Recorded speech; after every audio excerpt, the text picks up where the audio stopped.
வணக்கம். தனிமனித சிந்தனை மாற்றமே சமூக மாற்றம். அந்த வகையில் நாம் திமுகவை சார்ந்தே நம்ம நிறைய பேசுகிறோம். பேசும்போது என்ன ஆகுதுன்னா, கேட்குறவங்களுக்கு இவங்க டெட்லி டிஎம்கே சப்போர்ட்டராக பேசுகிறாங்க. ஸோ டிஎம்கேக்கு ஏன் இவ்வளோ சப்போர்ட் பண்ணுறாங்க அப்படின்ற பார்வையெல்லாம் மீறி மக்கள் இப்போ நீங்கள் ஒன்று சப்போர்ட் பண்ணுறீங்கன்னா அது அப்போசிஷன் எப்படி பண்ணுறது அப்படிங்கிறது தான் ரொம்ப தீவிரமான சிந்தனையாக மக்களுக்கு போகுது. அப்போது நாங்கள் டிஎம்கே சப்போர்ட்டர்ஸ், பட் ஆனால் மற்றவங்களோட ஹேட்டர்ஸ் கிடையாது. மற்றவங்க யாரையும் நாங்கள் வெறுக்கிறது கிடையாது. ஸோ அந்த வகையில் இன்னைக்கு டிஎம்கே இல்லாத 2 அரசியல்வாதிகளை பற்றி பேச போகிறோம். ஒன்று 2 பேருமே திரைத்துறைக்குள்ள இருந்து வந்தவங்க தான். 2 பேரோட நோக்கமும் ஒன்று தான். 2 பேரோட ஆக்டிவிட்டிஸ், செயல்பாடுகள் எல்லாமே கிட்டத்தட்ட சிமிலராக இருக்குது. அவங்களுக்கு பின்னாடி இருக்கக்கூடியவங்களுடைய படையுமே கிட்டத்தட்ட சிமிலரான ஆக்டிவிட்டீஸில் இருக்கிறத நம்மளால பார்க்க முடியுது. ஒன்று நாம் தமிழர்களுடைய சீமான். அவர் என்ன பண்ணுறாரு அப்படின்னா, அவர் டைரக்ஷன் தான் அவருக்கு ஆம்பிஷனாக இருந்திருக்கு, அதுக்குள்ளதான் இருந்திருக்கிறாரு. ஸோ அதில் அவருக்கு வெற்றி கிடைக்காததுனால அந்த சமயத்தில் இலங்கை போர் சார்ந்த அரசியல் முன்னெடுக்கப்படுது. சில பெரியாரிய இயக்க நட்புகள் மூலமாக அவர் பெரியார் அவருக்கு அறிமுகமாகிறாரு. ஸோ பெரியாரை படித்த எதுவுமே பேச தெரியாத ஒரு நபர் கூட மிகப்பெரிய பேச்சாளர்களாக வந்திருக்காங்க. இதுக்கு முன்னாடியுமே பெரியாரிய சிந்தனை ரொம்ப பவர்ஃபுல்லானது, சிந்திக்க வைக்கக்கூடியது. ஸோ அப்படி சீமானும் பல மேடைகள் பேசியிருக்கிறாரு. ஆனால் அவர் பெரியாரிய பேசின மேடையவே நீங்கள் கேட்டீங்கன்னா கூட அவர் ஓன் டைரக்ஷன், ஓன் ஸ்கிரிப்ட் எல்லாம் எழுதி தான் பேசியிருக்கிறாரு.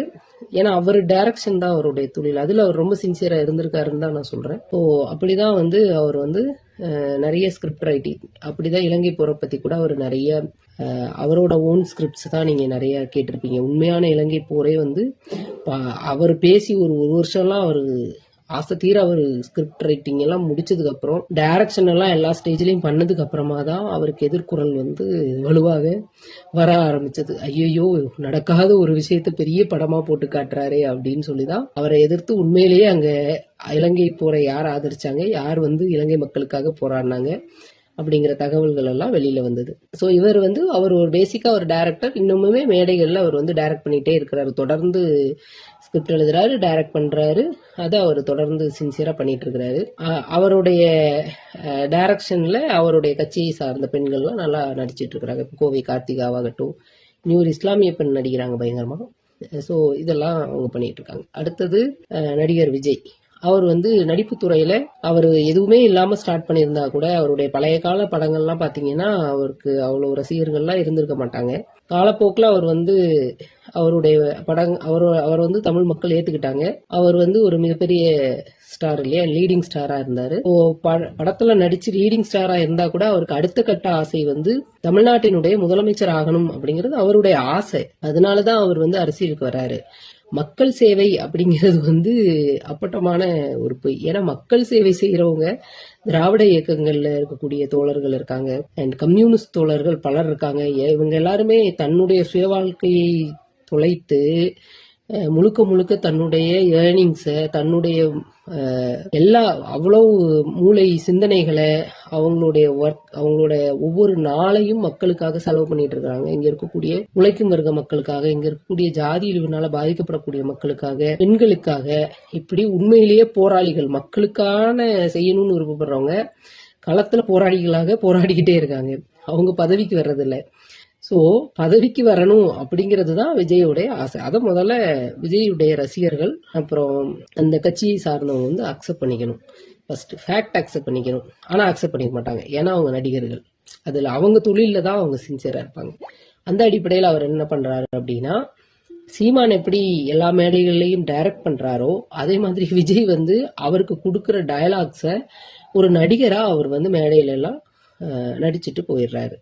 பல மேடைகள்ல அவர் அப்படிதான் நடிச்சிருக்கிறாரு. இதுக்கு உதாரணமா என்ன சொல்லலாம் அப்படின்னா, கரூர்ல அவ்வளோ பெரிய பாதிப்பு வந்தப்போ கூட அவருக்கு கொடுக்கப்பட்ட அந்த டயலாக்கை தவிர வேற எந்த டயலாக்கும் பேசுறதுக்கு துணிச்சல் இல்லாம அப்படி அவர் ஆக்டரா சின்சியரா இருந்தாரு. அவரோட நடிகரா அவருக்கு என்ன டயலாக் கொடுக்கப்பட்டதோ அது மட்டும் பேசிட்டு கரெக்டா போயிட்டாரு. ஸோ இவங்க 2 பேருமே அவங்க துறையில அவங்களுக்கு கொடுக்கப்பட்ட வேலையில டைரக்ட் பண்ற வேலை அவருக்கு கொடுக்கப்பட்டிருக்கு, இவருக்கு நடிக்கிற வேலை கொடுக்கப்பட்டிருக்கு. அரசியல் மேடைகள்ல டைரக்ட் பண்ற வேலை ஒருத்தருக்கு, அரசியல் மேடைகள்ல நடிக்கிற வேலை ஒருத்தருக்கு. 2 பேருக்கும் கொடுக்கப்பட்ட வேலையை அவங்க சின்சியரா பண்ணியிருக்காங்க. அவங்க துறைகள்ல அவங்க என்ன பண்ணாங்களோ அதை வந்து இங்கேயும் எக்ஸ்க்ளூட் பண்ணியிருக்கிறாங்க. இவங்க இங்கே வந்து இந்த நடிப்பையும் டைரக்ஷனையும் எக்ஸ்க்ளூட் பண்ணுறது தான் வந்து அரசியல் புரிந்தவர்களுக்கு இவங்க மேலே வரக்கூடிய சர்ச்சைக்கான மிக முக்கியமான காரணம். அரசியல் புரிந்தவர்களுக்கு இவங்க கிட்ட சர்ச்சை வரதான் செய்யும். ரசிப்பு இருக்கிறவங்களை தவிர ஒரு ரசிகனா நான் அவனை பார்க்குறேன், ரசிக்கிறேன், இவரோட டைரக்ஷனை பார்த்து ரசிக்கிறேன் அப்படிங்கிறத தவிர உண்மையிலேயே அரசியலா இயங்கக்கூடிய தோழர்களோ அரசியலா இயங்கக்கூடிய பலருக்கு வந்து இவங்க மேல விமர்சனம் வர்றதுக்கான காரணம் இவங்க வந்து அரசியல் மேடைகள்ல டைரக்ஷனும் நடிப்புமாக இருக்காங்க அப்படிங்கிறது தான். இதை இவங்களால மாற்ற முடியுமா அப்படின்னா கண்டிப்பா மாற்ற முடியாது. அது அவங்களுக்கு கொடுக்கப்பட்டிருக்கக்கூடிய வேலை. அதை அவங்க சின்சியரா பண்ணிட்டு இருக்காங்க. நீங்க என்னதான் முயற்சி பண்ணாலும் அவங்கள டவுன் பண்ண முடியாது. அவங்க வந்து அதுல இயங்கிக்கிட்டே தான் இருப்பாங்க. அவங்களுக்கு உங்களால எஜுகேட்டும் பண்ண முடியாது. உங்களால் அவங்கள எஜுகேட் பண்ண முடியாது. ஏன்னா அவங்க வந்து அதில் ரொம்ப ஹையாக எஜுகேட் ஆகி தான் இருக்கிறாங்க. இப்படிதான் நடிக்கணும், இப்படிதான் டைரக்ட் பண்ணணும் அப்படிங்கிற விஷயத்த அவங்க புரிஞ்சு அப்படிதான் பண்ணிட்டு இருக்காங்க. ஸோ அவங்களும் உங்களால எஜுகேட் பண்ண முடியாது. அவங்க வச்சுக்கிட்டு வஞ்சகம் பண்ணல. அவங்க கிட்ட அவ்வளவுதான் கலை வேலைகள்ல அவங்க கிட்ட அவ்வளவுதான் தேரும். அதுக்கு மேல தேராது. அவரால் டைரக்ட் பண்ண முடியும், இவரால் நடிக்க முடியும் அரசியல் மேடையில். இதை தாண்டி எதிர்பார்க்கறது உங்க தப்பு. அவங்க வச்சுக்கிட்டு வஞ்சகம் பண்ணல. நன்றி, வணக்கம். நாங்கள் வந்து சீமான் வந்து விஜய் டைரக்ட் பண்ணுறாருனோ இல்லை விஜய் வந்து சீமான் டைரக்ஷனில் தான் நடிக்கிறாருன்னு சொல்லலை. 2 பேருமே திரைத்துறை சார்ந்தவங்க. 2 பேருமே ஆக்சுவலி 2 பேருமே இணைந்து படம் எடுக்கணும்னு 2011 பேச்சுவார்த்தையெல்லாம் நடத்தியிருக்காங்க. பட் ஃபெயிலியர் ஆயிடுச்சு. அப்போ இருந்தே அவங்களுக்குள்ள ஒரு நட்பு இருந்திருக்கு. அண்ட் அடுத்ததாக சீமானுடைய ப்ரொடியூசர்ஸ், சீமானுக்கோ விஜய்க்கோ ப்ரொடியூசர் யார்? காமனாக ஒரு ப்ரொடியூசர் இருக்கிறாங்க. அவர் நடிக்கிற நடிப்புக்கும் இவர் கஷ்டப்பட்டு டைரக்ட் பண்ணுறாரு இல்லையா ஒவ்வொரு மேடையிலையும், அதுக்கும் பின்னாடி ஏதோ ஒரு ப்ரொடியூசர் இருக்கிறாங்க. அந்த ப்ரொடியூசர்ஸ் யார்?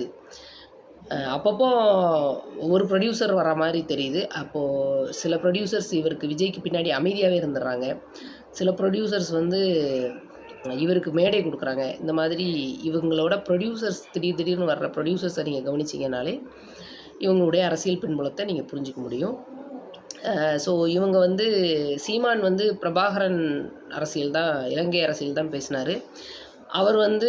அவர் மிகப்பெரிய போராளியாக இருந்தார். அவர் ஒரு பெரும் சிங்களத்து இராணுவத்தை எதிர்த்து ஒரு பெரும் படை திரட்டி போராடினார். அவரை வந்து இவர் வந்து இங்கே ஒவ்வொரு மேடையிலையா ஆமக்கறி அந்த கறி இந்த கறின்னு டைரக்ட் பண்ணி அவரை வந்து ஒரு ஹோட்டல் அதிபராக அவரோட ஹோட்டலில் இவர் போய் சாப்பிட்டதாகவும், இவர் நீ வருங்காலத்தில் ஒரு பெரிய ஹோட்டல் வைக்க போகிறதாக மாதிரி தான் இவர் பிம்பம் கட்டினது. அப்படி தான் கட்டினார் எல்லா மேடையிலையும். அண்டு எனக்கு வந்து அவர் மேலே மதிப்பு இருக்குது, மரியாதை இருக்குது. சீமான் மேலையில் அவர் மேலே மதிப்பு மரியாதை எல்லாம் இருக்குது. பட் ஆனால் இவங்க வந்து அவரை அப்படி தான் க்ரியேட் பண்ணாங்க. ஒரு ஜாதி தலைவராக கூட உருவாக்குனாங்க. அடுத்ததாக இவருக்கு திரள் நிதி அப்படிங்கிற நிதி ப்ரொடக்ஷனுக்கு அமௌண்ட் எல்லாம் எங்கே வருது அப்படின்னு பார்த்தீங்கன்னா, இலங்கை அரசியல் பேசினதுனால வெளிநாட்டு வாழ் இலங்கை தமிழர்களுடைய நிதி வருது. ஆனால் உண்மையிலே இங்கே இருக்கக்கூடிய இலங்கை தமிழர்களுக்கு இவங்க ஏதாவது பண்ணியிருக்காங்களான்னு இவங்க எங்கேயாவது பேசியிருக்காங்களா? ஏதாவது ஒரு மேடையில் இந்த இலங்கை தமிழர்களுக்கு, இங்கே வாழக்கூடிய இலங்கை தமிழர்களுக்கு நாங்கள் இதை பண்ணியிருக்கோம் அப்படின்னு பேசி நான் இது வரைக்கும் எங்கேயுமே கேட்டதில்லை. நீங்கள் யாராவது கேட்டிருக்கீங்களா? அடுத்து நடிகர் விஜய் வந்து அரசியலுக்கு வரணுங்கிற எண்ணம் துளியும் இல்லாத ஒரு மனிதர். எனக்கு தெரிந்தவரை நான் பல ஆண்டுகளாக அவரை கவனித்தவரே அப்படி தான் இருந்தார். திடீர்னு தான் அவருக்கு வந்து இப்போ இந்த சடனாக தான் ஒரு அரசியல் பிரவேசம் அப்படிங்கிறது தோணி வந்தார். அண்ட் அவருக்கு வந்து பணம் வேறு யாரும் கொடுக்க வேண்டியதில்லை. அவரே ஒரு படத்துக்கு 200 கோடி வாங்கக்கூடிய நபர் தான். அண்டு ஸோ ஆனால் அவருக்கு ஒரு பிரச்சனை அப்படின்னு வரும்போது யாரெல்லாம் முட்டுக் கொடுக்க வர்றாங்க அப்படிங்கிறத பார்க்கும்போது நீங்கள் வந்து கொஞ்சம் தெரிஞ்சுக்கலாம். அப்பப்போ வந்து பாஜகக்காரங்க வந்து அவருக்கு முட்டுக் கொடுக்கறதுக்கு வர்றாங்க, அங்கங்கே வர்றாங்க. அவர் ஜோசப் விஜய் அப்படின்னு சொல்லி அவர் மதத்தினால் இழிவுபடுத்துகிறவங்க அவர் அரசியலுக்கு வந்தோடனே அங்கங்கே அவங்க வர்றதும், இவர் வந்து அவங்கள வந்து ரொம்ப செல்லமாக திட்டுற மாதிரியும் தான் நமக்கு தெரியுது. அவருடைய அரசியல் மேடை பேச்சுகளை யாரும் பெரிதாக பொருட்படுத்துகிறதே இல்லை. ஏன்னா அது வந்து ஒரு பட்டிமன்ற பேச்சாளர் எழுதி கொடுக்குறாரு, அதை வந்து அவர் வாசிச்சுட்டு போகிறாரு, அவ்வளோதான். ஸோ இதுதான் இவங்க 2 பேருடைய அரசியல் ஸ்டாண்டர்டாக இருக்குது இதுவரை. அண்ட் இதில் இவங்க எப்படி இருக்காங்க, இவங்களுடைய ஃபாலோவர்ஸ் எப்படி இருக்காங்க அப்படின்னா, சீமான் அவர்களுடைய ஃபாலோவர்ஸ் வந்து அவர் எப்படி பேசுகிறாரோ, அவர் எப்படி டைரக்ட் பண்ணுறாரோ அதே மாதிரி அவங்களும் நல்லா டைரக்ட் பண்ணுவாங்க. அண்டு படத்தில் தமிழ் திரைப்படங்கள் எவ்வளோ கொச்சையான வார்த்தைகளையும் பெண்களை எவ்வளோ கொச்சையாக பேசுதோ அதே மாதிரி அவங்க எல்லாருமே ரொம்ப தாராளமாக பேசக்கூடிய நபர்கள் தான். அண்ட் பெண்கள் வந்து பெண்கள் வந்து சாதாரண பெண்கள்கிட்ட நீங்கள் போய் பெரியாரை பற்றி பேசுனீங்கன்னா கூட எந்த பெண்ணுமே வந்து பெண்கள் வந்து பெரியாரை எதிர்த்து பேசவே மாட்டாங்க. பெரும்பாலும் பெரும்பாலும் பார்ப்பனிய பெண்கள் கூட பெரியாரை வந்து ரொம்ப கொச்சப்படுத்தி பேசுகிறது அப்படிலாம் பண்ண மாட்டாங்க பெரும்பாலும். முதல்ல அவருடைய பெண்ணிய பார்வைக்கு ஒரு நன்றி விசுவாசம்ங்கிறது பொதுவாகவே தமிழ் சமூகத்தில் இருக்கக்கூடிய எல்லா பெண்களுக்குமே இருக்கும். ஏன்னா பேசிக் இன்ட்ரடக்ஷன் வந்து எல்லாருக்குமே பள்ளி பாட புத்தகத்தில் இருக்குது. பெரியார் வந்து ஒரு பெண்ணியவாதி அப்படிங்கிற இது வந்து எல்லா பள்ளி பாட புத்தகங்கள்லையும் இருக்குது. ஸோ அந்த ரெஸ்பெக்ட் வந்து எல்லாருக்குமே இருக்கும். ஆனால் அந்த நாம் தமிழரில் இருக்கக்கூடிய பெண்களுக்கு வந்து சீமான் என்ன சொல்கிறாரோ, எப்படி டைரக்ட் பண்ணுறாரோ அதை அப்படியே பேசுவாங்க அவங்க. ஸோ அதனால் அவங்கக்கிட்ட வந்து ஒரு உண்மைத்தன்மையே இருக்காது. ஃபேக்சுவல் அனலைசிஸ் எதுவுமே இருக்காது. நேரடியாக அவர் சொல்லித்தரதை அவர் டேரக்டர் என்ன சொல்கிறாரோ அதை அப்படியே பண்ணணும். அவங்க நடிக்கணும்னா கரெக்டாக நடிக்கணும். அது மாதிரி அவங்க குரூப்பில் எல்லாருமே நல்லா சூப்பராக பெர்ஃபார்ம் பண்ணுவாங்க. அப்படி டயலாக்ஸ் எல்லாம் கூட அப்படியே அண்ணாவோட டயலாக்ஸு அப்படியே வரும். தம்பி ஆனாலும் அப்படியே வரும், தங்கச்சி ஆனாலும் அப்படியே வரும். அண்ட் விஜயினுடைய ரசிகர்கள் எப்படி இருக்காங்க அப்படின்னா, ஒரு நடிகர் மீது இருக்கக்கூடிய உச்சபட்ச அன்புங்கிறது தமிழ் சமூகத்துக்கு வந்து இது புதுசு கிடையாது. எம்ஜிஆர், அதுக்கப்புறம் ரஜினி, கமல், எம்ஜிஆர், சிவாஜி, ரஜினி, கமல், விஜய், அஜித்துங்கிறது வந்து தமிழ் சமூகத்துக்கு நார்மலான ஒரு விஷயந்தான். ஆனால் ஒரு பெரிய சம்பவம், அதிர்ச்சிகரமான சம்பவம் நடந்து மிகப்பெரிய இழப்பு, அது பிஞ்சு குழந்தைங்களுடைய இழப்பு, இதெல்லாம் வந்து குறைந்தபட்சம் கொஞ்ச நாளாவது ஒரு பாதிப்பை ஏற்படுத்தியிருக்கும் எல்லாருக்குமே. ஆனால் அப்போ கூட அவர் ஆட்சி வந்தால் போதும், அவர் அரசியலில் ஜெயிச்சா போதும் அப்படின்னு சொல்லக்கூடிய பெண்களையும், அவரை பார்த்தா போதும் 2 மாதத்து குழந்தைய இடுப்பில் தூக்கிட்டு வர்ற பெண்களையும் வந்து உருவாக்கி இருக்கிறாங்க. அதுதான் வந்து அவங்க ஃபாலோவர்ஸ் அப்படியே அவங்க ஒரு ரசிக போதையில், இவர் வந்து ஒரு ஹீரோ போதையில் இருக்கிறார் இல்லையா? ஸோ அவங்க வந்து ஒரு ரசிக போதையில் இருக்கிறத வந்து நம்ம பார்க்க முடியுது. ஸோ இதுதான் வந்து இவங்களுக்கும் அவங்களுக்கும் இருக்கக்கூடிய ஒரு ஒற்றுமை. இவங்க யாராவது திருந்துறதுக்கு வாய்ப்பு இருக்கா அப்படின்னா, இவங்க வந்து போதைப் பொருள் அடிமைகளாக இருக்காங்க.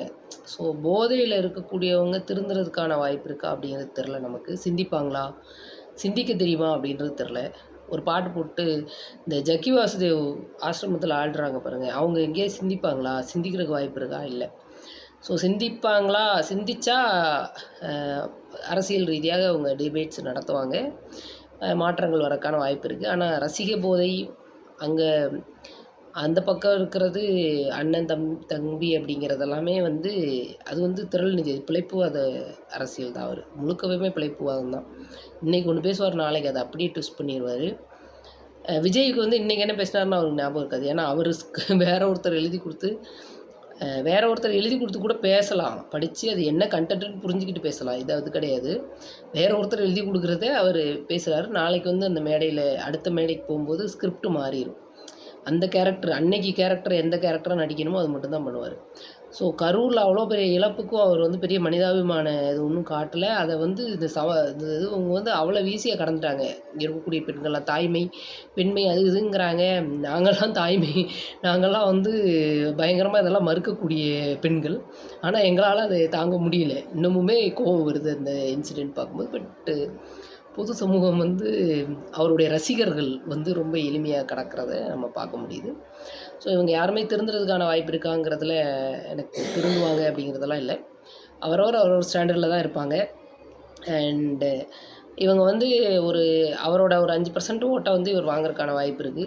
நியூ ஓட்ஸு கொஞ்சம் வாங்குறதுக்கான வாய்ப்புகள் இருக்கே தவிர, மற்றபடி இவங்களால் தமிழ்நாடு அரசியலில் எந்த ஒரு தாக்கமும் வருவதற்கான வாய்ப்புகள் இல்லை. நன்றி, வணக்கம்.